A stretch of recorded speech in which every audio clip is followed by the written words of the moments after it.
Hi, this is Dr. Subhatra. In this session, I am going to discuss about what are the requirements of a good harbor. In other ways, we can say that when will we call a harbor as a good one?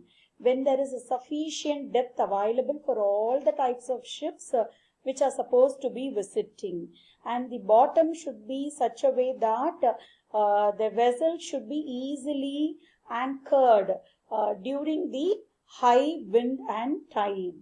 It should be able to, the harbor should be able to prevent all the vessels from the destructive wave action. Okay, so entrance should be very wide so that all the ships can easily enter into the harbor. So these are the requirements of a good harbor. If anything is missing, the harbor will not be a good one. See, the picture shown here is a very wide opening. A pier is provided for the ships to indicate that this is the entrance. Then coming to what are the defects in harbor. It's just a reverse of the requirements of good harbor.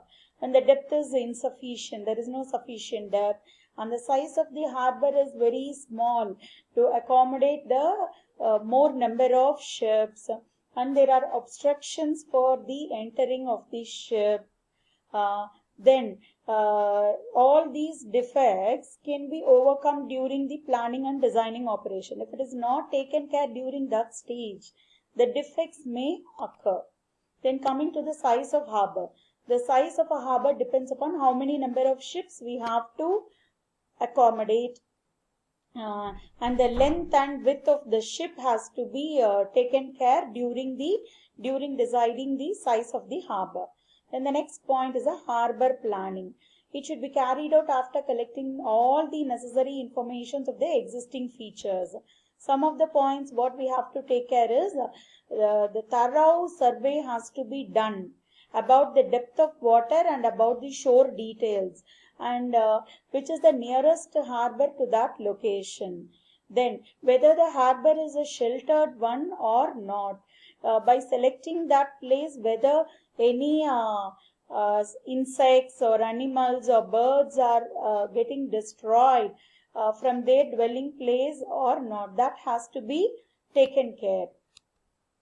Then what are the natural phenomena we have to collect before deciding the place or before planning a harbor?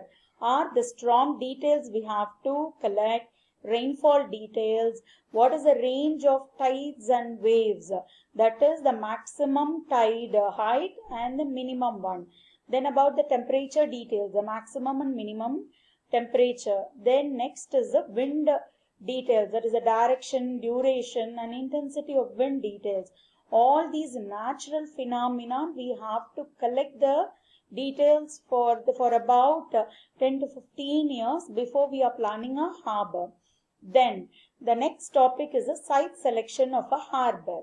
How to select the site of the harbor. Selecting the site plays a very important role. While selecting the site of the harbor, we have to check whether the land available is cheap or not, whether the construction materials required for the harbor construction is available there at that location or not. And the next one is whether we can protect the harbor from waves and tides in a natural way, whether there is any transport facilities and communication facilities, network is available there or not. Then how about the industrial development in and around that area? Only if there is an industrial development, then the harbor will be used on a larger scale. Otherwise, it will be very ideal one. Then the next is the sea bed. At what depth the sea surface is available, the soil surface is available, subsoil conditions, and what type of foundation is needed in that type of harbor, whether the electrical energy is available in that area or not.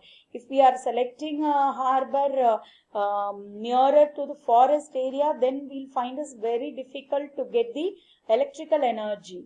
Whether the harbor can be used for the defense purpose or not, it is based upon the location only we'll be able to decide. How about the traffic potentiality? If it is an industrial development area, means more amount of traffic we can expect. Whether that harbor is able to accommodate that much number of ships or not, that we can decide it based upon the location.